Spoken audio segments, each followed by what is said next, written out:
துக்ளக்காபாத் அப்படிங்கிற புதிய நகரை நிர்மாணித்து அடிக்கல் நாட்டியவர் யாருன்னு கேட்குறாங்க ஃபர்ஸ்ட் கேள்வி. ரெண்டாவது வந்து துக்ளக்காபாத் எந்த நகருக்கு அருகே உள்ளதுங்கிறது ரெண்டாவது கேள்வி. அதே போல் ஜூனா கான் அப்படிங்கிறவர் யாருன்னு பார்க்க போகிறோம் மூன்றாவது கேள்வி. இந்த துக்ளக்காபாத் இந்த நகரை நிர்மாணித்தவர் கியாசுதீன் துக்ளக். இவர் தான் துக்ளக் வம்சத்தில் முதல் துக்ளக் கியாசுதீன் துக்ளக்.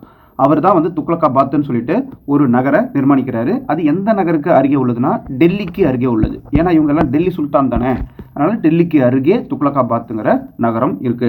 அதேபோல் இந்த ஜூனா கான் யாரு அப்படின்னு கேட்டாக்க, ஜூனா கான் கியாசுதீன் துக்ளக்குடைய மகன் தான் ஜூனா கான். இந்த ஜூனா கான் முகமது பின் துக்ளக் அப்படின்னு சொல்லுவோம் தெரியுங்களா, அவர் தான் இந்த ஜூனா கான். இவர் ஜூனா கான் வாரங்கல்ல அரசன் இருக்கான் பாருங்க, பிரதாப ருத்ரன். அந்த பிரதாப ருத்ரனை வெற்றி கொண்டு அங்கிருந்து கொள்ளையடித்து பெருஞ்செல்வத்தோடு ஜூனா கான் என்று சொல்லக்கூடிய முகமது பின் துக்ளக் திரும்பி டெல்லிக்கு வராருன்னு சொல்றாங்க.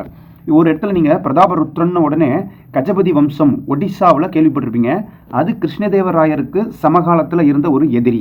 இங்க சொல்றது முகமது பின் துக்ளக் என்று சொல்லக்கூடிய ஜூனா கான், அவருக்கு சமகாலத்து எதிரி பேரு பிரதாப ருத்திரன். இவங்க வந்து வாரங்கல் அரசர் பிரதாப ருத்திரன் சொல்லி தெளிவா புரிஞ்சுக்கணும்.